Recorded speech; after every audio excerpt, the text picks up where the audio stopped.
تو میں نے یہ محسوس کیا کہ یہاں پر اشتہارات بہت زیادہ ہیں ہماری دنیا میں. اب اگر کوئی حکمران بھی تقریر کرتے ہیں تو اس میں بھی پیچھے اشتہارات ہی نکلتے ہیں, ان کی تقریروں میں بھی اشتہارات ہوتے ہیں. اور ابھی ڈاکٹر عارف امین نے بھی یہاں پر کچھ اشتہارات ہمارے سامنے شیئر کیے ہیں. تو کچھ نازک مزاج لوگ ہوتے ہیں جو ان کے اوپر رسپانس کرنا چاہتے ہیں. تو ابن انشا نے اس بارے میں ایک چھوٹا سا مضمون لکھا ہے, میں آپ کے لیے پڑھتی ہوں. اس کا عنوان ہے کہ اشتہارات ضرورت نہیں ہے کہ. ایک بزرگ نے اپنے نوکر کو فہمائش کی کہ تم بالکل گھامڑ ہو. دیکھو میر صاحب کا نوکر ہے اتنا دور اندیش کہ میر صاحب نے بازار سے بجلی کا بلب منگایا تو اس کے ساتھ ہی ایک بوتل مٹی کے تیل کی اور 2 موم بتیاں بھی لے آیا کہ بلب فیوز ہو جائے تو لالٹین سے کام چل سکتا ہے, اس کی چمنی ٹوٹ جائے یا بتی ختم ہو جائے تو موم بتی روشن کی جا سکتی ہے. تم کو ٹیکسی لینے بھیجا تھا, تم آدھے گھنٹے بعد ہاتھ لٹکائے آ گئے ہو.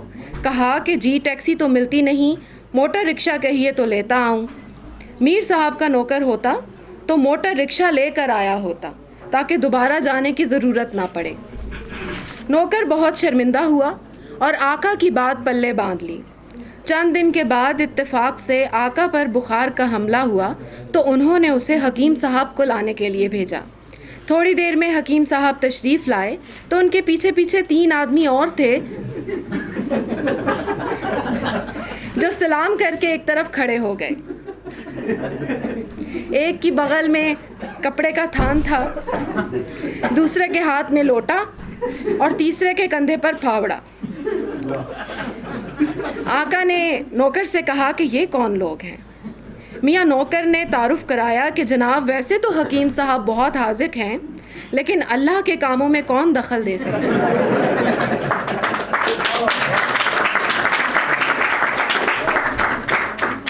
خدا نخواستہ کوئی ایسی ویسی بات ہو جائے تو میں درزی کو لے آیا ہوں کہ وہ کفن کا کپڑا ساتھ لایا ہے, دوسرے صاحب غسال ہیں اور تیسرے گورکن.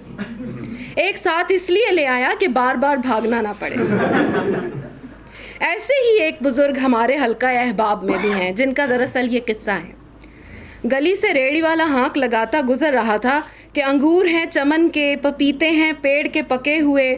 انہوں نے لڑکا بھیج کر اسے بلایا اور کہا میاں جی معاف کیجئے ہمیں ضرورت نہیں. پھل والا چلا گیا تو ہم نے عرض کیا کہ اس زحمت کی کیا ضرورت تھی, وہ تو جا ہی رہا تھا, اسے روکنا کیا ضرور تھا. بولے احتیاط کا تقاضا تھا کہ اس پر بات واضح کر دی جائے اور معذرت بھی کی جائے کیونکہ بیچارہ اتنی دور سے امید لے کر پھل بیچنے آتا ہے. دوسرے یہ کہ اسے یہ گمان نہ گزرے کہ اس گھر میں شاید بہرے رہتے ہیں جو اس کی آواز نہیں سن پاتے. یہی ہمارے دوست ایک روز کار میں ہمارے ساتھ گولی مار سے گزر رہے تھے. ایک جگہ لکھا ہے تشریف لائیے, ربڑی کلفی اور لسی تیار ہے. انہوں نے فوراً کار ٹھہرائی اور دکاندار سے کہا کہ پہلی بات تو یہ ہے ہمارے پاس فرصت نہیں, ہم ضروری کام سے جا رہے ہیں. دوسرے کلفی اور ربڑی ہم نہیں کھاتے, اور لسی کا بھلا یہ کون سا موسم ہے. بہرحال تمہاری پیشکش کا شکریہ.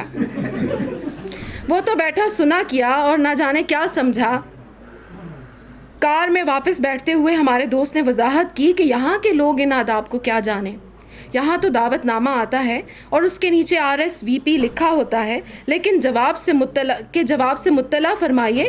جن کو شریک نہیں ہونا ہوتا وہ بھی چپ بیٹھے رہتے ہیں. میزبان کو مطلع کرنا ضروری نہیں سمجھتے کہ بندہ حاضر ہونے سے معذور ہے, اس بیچارے کا کھانا ضائع ہو جاتا ہے. ہم نے غور کیا تو معلوم ہوا کہ ہم خود ان آداب سے بے بہرا لوگوں میں سے ہیں. لوگ اخباروں میں طرح طرح کے اشتہار چھپواتے ہیں کہ ہم پڑھ کر ان کی طرف متوجہ ہوں, لیکن ہم انہیں پڑھ کر ایک طرف ڈال دیتے ہیں. کوئی ہمارے لیے ٹھیکے کا بندوبست کرتا ہے اور ٹینڈر نوٹس شائع کرتا ہے.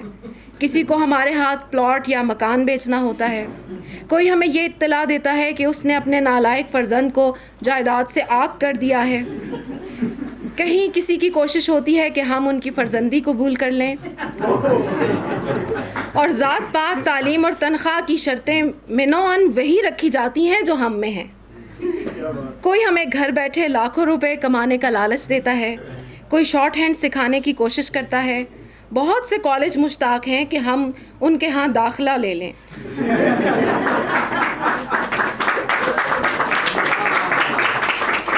بعض اپنی کاریں اور ریفریجریٹر معقول قیمت پر ہماری نظر کرنے کی فکر میں رہتے ہیں. سمجھ میں نہیں آتا کہ ان سب ضرورت مندوں سے آدمی کیسے عہدہ برآ ہو. بہت سوچنے کے بعد یہ ترکیب ہماری سمجھ میں آئی ہے کہ جہاں ہم ضرورت ہے کا اشتہار چھپواتے ہیں وہاں ہم ضرورت نہیں ہے کا اشتہار چھپوا دیں. ہماری دانست میں ان اشتہارات کی صورت کچھ اس قسم کی ہونی چاہیے: کرائے کے لیے خالی نہیں ہے. 400 گز پر 3 بیڈ روم کا ایک ہوادار بنگلہ نما مکان جس میں نلکا ہے اور عین دروازے کے آگے کارپوریشن کا کوڑا ڈالنے کا ڈرم بھی کرائے پر دینا مقصود نہیں ہے. نہ اس کا کرایہ 300 روپے ماہوار ہے، نہ 6 ماہ پیشگی کرایہ کی شرط ہے. جن صاحبوں کو کرائے کے مکان کی ضرورت ہو وہ فون نمبر 3456 پر رجوع نہ کریں کیونکہ اس کا کچھ فائدہ نہیں ہے.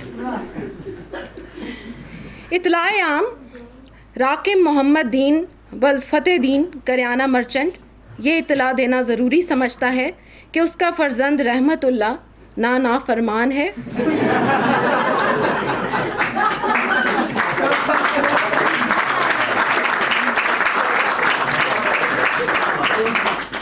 نہ اوباشوں کی صحبت میں رہتا ہے، لہٰذا اسے جائیداد سے آگ کرنے کا کوئی سوال پیدا نہیں.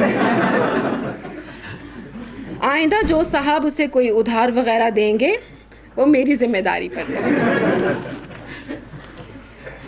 ضرورت نہیں ہے کار مارس مائنر ماڈل 1959 بہترین کنڈیشن میں، ایک بے آواز ریڈیو، نہایت خوبصورت کیبنٹ، ایک ویسپا موٹر سائیکل اور دیگر گھریلو سامان، پنکھے، پلنگ وغیرہ قسطوں پر یا بغیر قسطوں کے ہمیں درکار نہیں.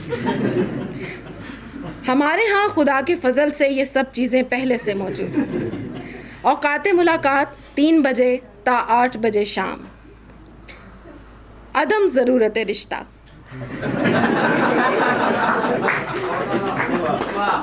ایک پنجابی نوجوان برسر روزگار، آمدنی تقریباً 1500 روپے ماہوار کے لیے باسلیقہ خوبصورت شریف خاندان کی تعلیم یافتہ دوشیزہ کے رشتے کی ضرورت نہیں ہے کیونکہ لڑکا پہلے سے شادی شدہ ہے.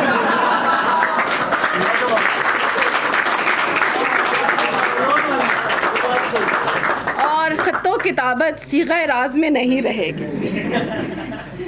اس کے علاوہ بھی بے شمار لڑکے اور لڑکیوں کے لیے رشتے مطلوب نہیں ہیں. Post box Karachi. داخلے جاری نہ رکھیے. کراچی کے اکثر کالج آج کل انٹر اور ڈگری کلاسوں میں داخلے کے لیے اخباروں میں دھڑا دھڑ اشتہارات دے رہے ہیں. یہ سب اپنا وقت اور پیسہ ضائع کر رہے ہیں. ہمیں ان کے ہاں داخل ہونا مقصود نہیں. ہم نے کئی سال پہلے ایم اے پاس کر لیا تھا. Thank you very much.